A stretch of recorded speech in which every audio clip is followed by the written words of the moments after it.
Hi everyone, my name is Sid. Welcome back to my channel. In today's video, I'm going to be talking about one of YouTube's biggest tragedies, and that is what happened to Christina Grimmie. So Christina was born on March 12th, 1994 to parents Tina and Albert, also known as Bud, Grimmie. She was their second child, their first child being her brother Marcus, who was born a little more than 15 months before her. She was born in West Berlin, New Jersey, and after that they did move around a little bit and eventually settled in the Marlton section of the Evesham Township, New Jersey, where they would continue to live until early 2012. When Christina was just 1 year old in 1995, it was discovered that her mother had breast cancer, and that would unfortunately be the first of multiple bouts of breast cancer. Her parents explained as best they could to her and her 2-year-old brother that their mum would need to go to hospital now and again. They even tried to explain that she may need to spend time with Jesus forever. Despite her mother remaining in hospital as she grew older, they were still able to form a very tight bond. Since she still wasn't fully able to understand what was going on, she would often beg her mother to leave the hospital, but when that wasn't successful, she would beg her father to let her stay longer. This inseparable bond continued to be present throughout the rest of Christina's life. And when Christina was 8 years old, her mother was found to be in stage 4 of her second bout with breast cancer. And this time there was close to no hope for her.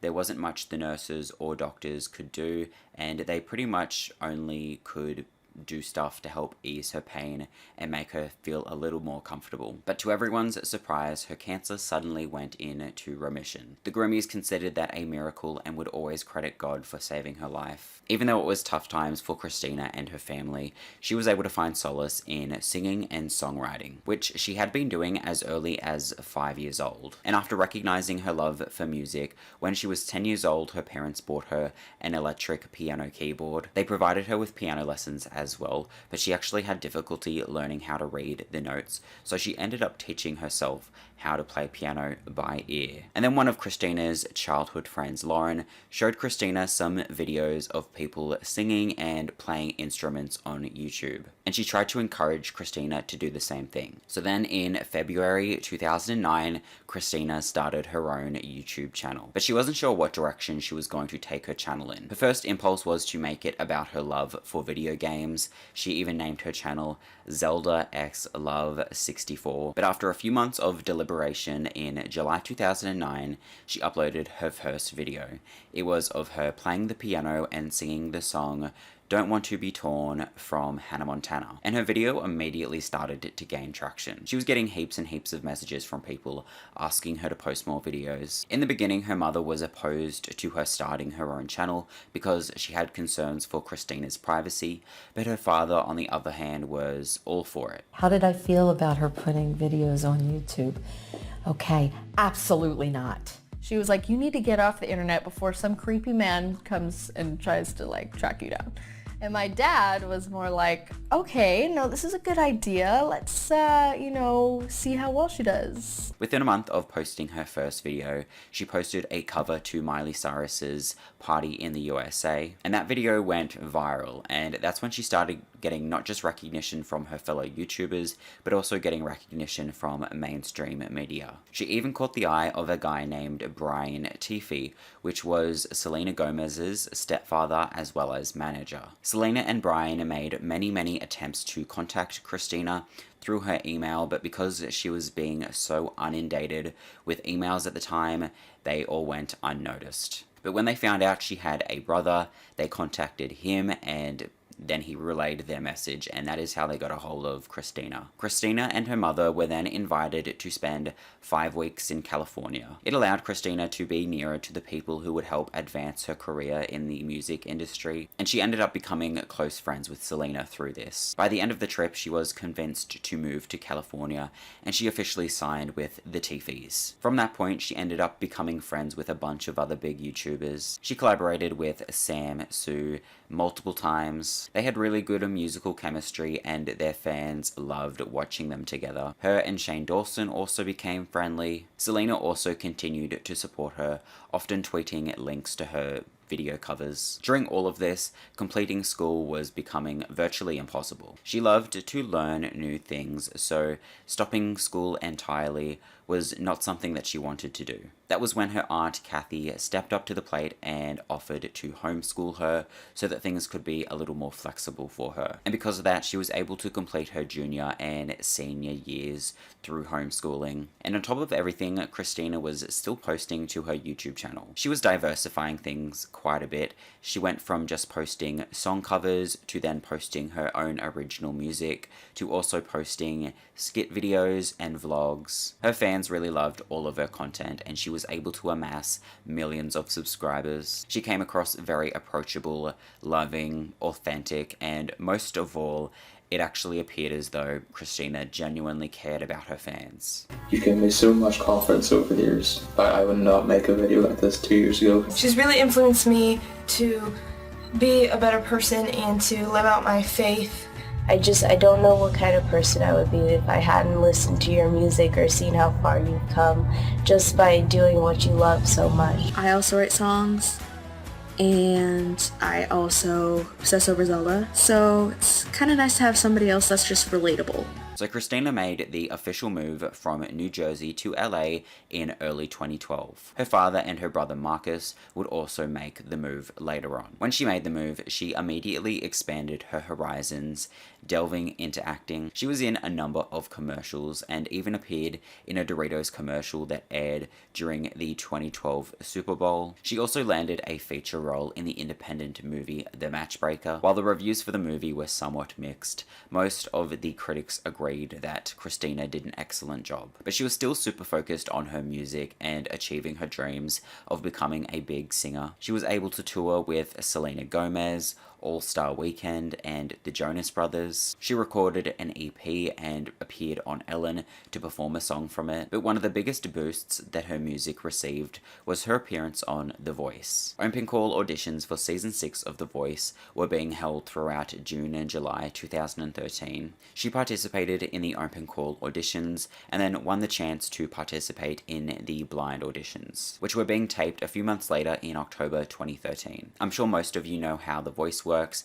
but the reason why they're called blind auditions is because the judges are facing away from the contestant performing the song, and then they have to choose whether they want to turn around purely based off of the voice. But yeah, going into this, the odds were very much in Christina's favor. She had performed in a UNICEF charity concert in 2011. She obviously went on tour with all of those people, and also in 2011 she participated in the Digi Tour. So with her voice and stage confidence that she got from doing some of those things, she was bound to get some of the judges interested. For her blind audition, she sang Miley Cyrus's song Wrecking Ball. Some of her fans weren't huge fans of her song choice, but she chose Wrecking Ball because it would show her entire vocal range, and on top of that, it was also one of the songs that The Voice were allowing people to sing. Early into her audition, her voice turned 3 of the judges' chairs, and by the end of her audition, she had turned all 4 judges' chairs. And she ended up choosing Adam Levine as her coach. Even though she had made it through,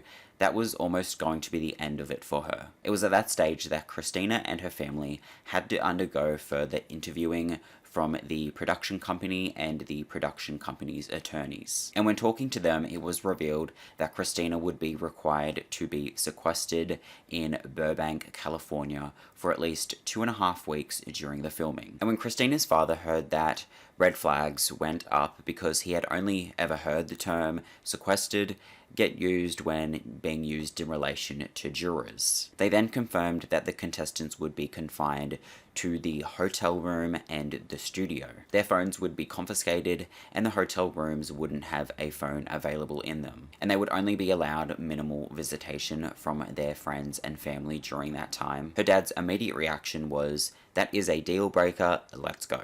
And of course, Christina was super bummed that she was potentially going to have to walk away from that experience because, of course, she had already made it so far in the process, and it was going to potentially open some big doors for her in the music industry. Fortunately for Christina, the production staff were quick to assure her father that they would be well looked after, well monitored, and they would be chaperoned. They emphasized that they had heaps of experience and were super proud of their track record of achieving proper levels of safety, dignity, and respect for and to the contestants. Her father was convinced by this and allowed Christina to stay in the competition. And when she was allowed visitation with her family, she informed her father that there were a number of other Christian contestants, and that put him right at ease. And then she ultimately ended up placing third on The Voice. But even though she didn't win the prize of $100,000 and a record deal with the Universal Music Group, there was still heaps of prospects on her horizon. During The Voice's finale, Adam Levine expressed that he wanted to sign Christina to his own record label, 222 Records, if she didn't win the competition. Lil Wayne also expressed that he wanted to sign her to his label, Young Money Entertainment, so it came as a pretty big surprise that Christina didn't end up signing with either of them, especially Adam, considering that they had a close relationship on The Voice. She ended up signing with Island Records instead in July 2014, but that was only because she kind of had no choice. In order to be a contestant on The Voice, she had to sign a contract, and a part of that contract was a non-compete clause. That meant for a period of time after competing on The Voice, she couldn't compete with any other label that wasn't under the Universal Music Group umbrella. And Island Records was a label that was under that umbrella. And yeah, she was only allowed to be a part of those kinds of labels because the Universal Music Group was the company that was associated and affiliated with The Voice. So while she was under contract with Island Records, she released a new single called Must Be Love. It was a hit amongst her fans, but it received mixed reviews from the critics. The song then received little to no promotion, and just 8 months after signing to Island Records, they dropped her. The official reason they gave for dropping her was because they were overburdened with other obligations they had to other artists. They also said that they chose to release her from the label so that she could freely pursue other options. And yeah, she was once again an independent artist. And Christina wasn't overly fazed by this because she still had her millions of fans behind her. And so she went to work on an album. In the meantime, she released a single called Cliché. And yeah, she just kept it pushing. But even when she was busy working on new music, she was still able to donate her time to charities and animal activism. She performed at events for breast cancer fundraising, and as I mentioned earlier, she sang 3 songs at a UNICEF concert, and she also joined forces with the Humane Society of the United States. She appeared in commercials for the organization and performed at a number of their events. She also was a representative of PETA 2, which is the youth outreach of PETA. As their representative, she actively promoted pet adoption over purchasing a pet through a pet store, and that was something that she was personally pretty passionate about because she adopted her dog. She also made a point in her campaigns to focus on the responsibility that it takes to look after a pet. I definitely want my fans to know that it's very important to love your animal, feed your animal, but if you don't have that time and responsibility to do so, then I wouldn't get one. Because a lot of people just assume like, oh, it'll just be my buddy, I'll just buy a cat, I'll buy a dog, and you know, but they don't realize how much actually goes into it, especially depending on the kind of animal or cat that you have. You know, some are more independent, some are more dependent, and you just gotta know what you're about to handle.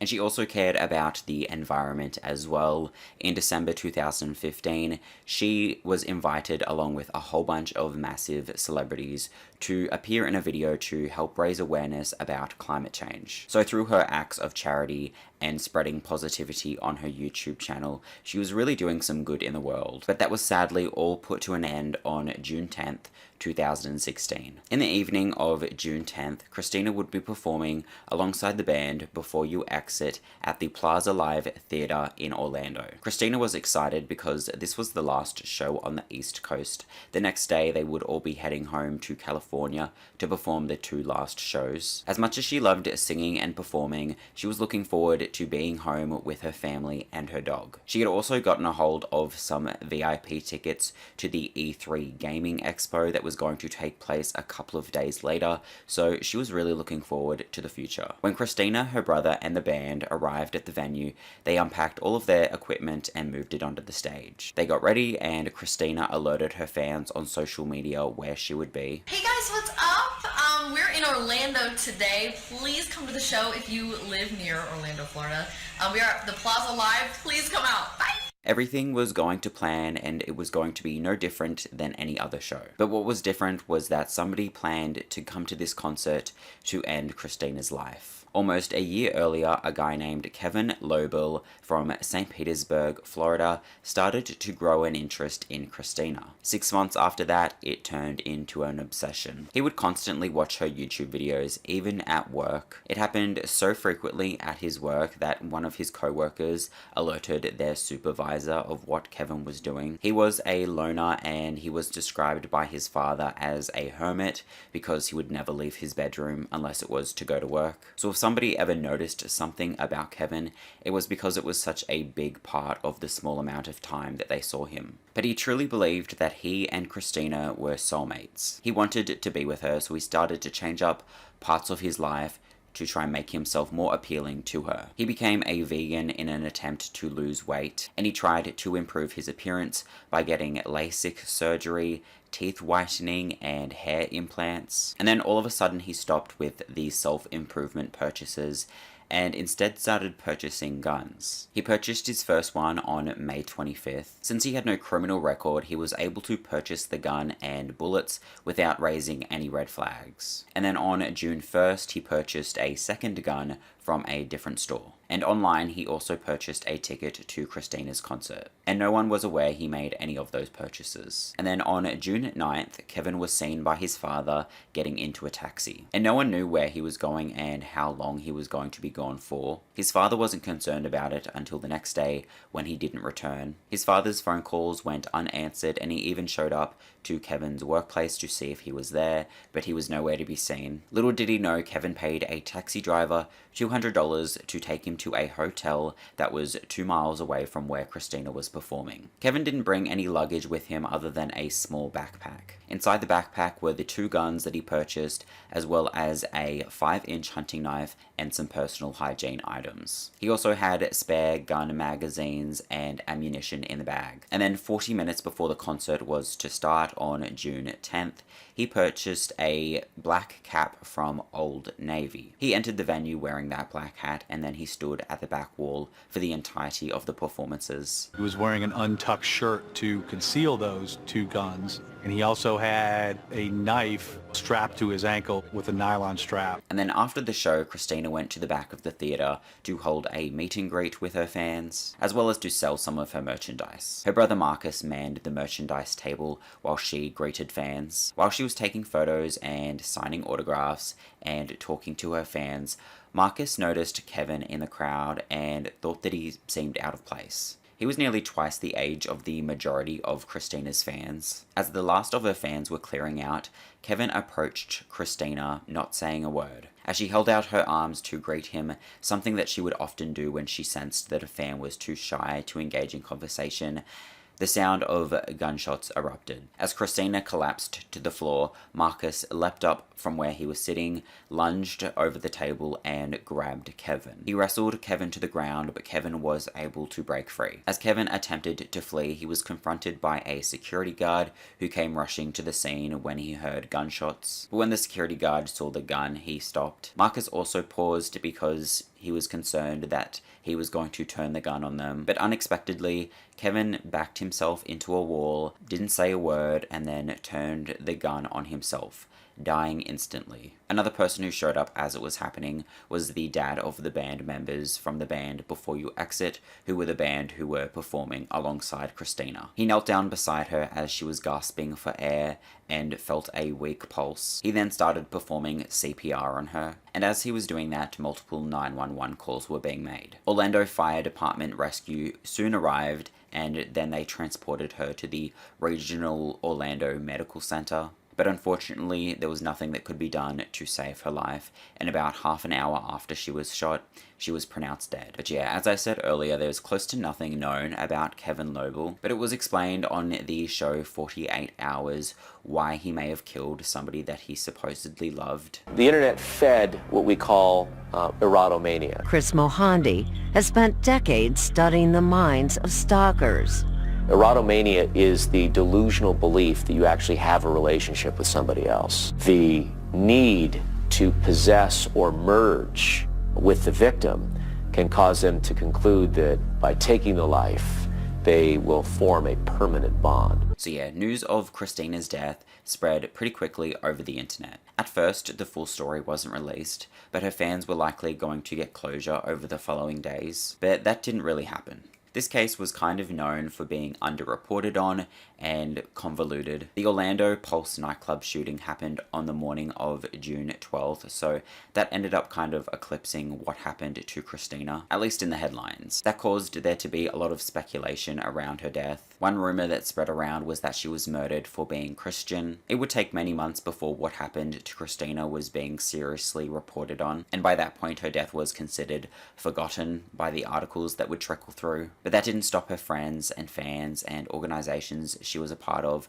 from showing their love for her. The Humane Society of the United States created an animal medical fund in her honor. Shane Dawson and Sam Sue paid tribute to her at the 2016 Streamy Awards. Also, Selena Gomez did some performances where she dedicated songs to Christina. Adam Levine offered to pay for her funeral and also dedicated a song to her on The Voice. So yeah, a lot of people had a lot of love for her. She made such a positive impact on the world, and it is such a shame she had such a short life. But yeah, in April 2017, her family created the Christina Grimmie Foundation. The foundation was to provide financial, emotional, and encouragement support to individuals and families who suffer from devastating effects of gun violence, and support for families facing breast cancer diagnosis. But yeah, that is pretty much everything for this video. Thank you so much for watching, and I will see you in the next one.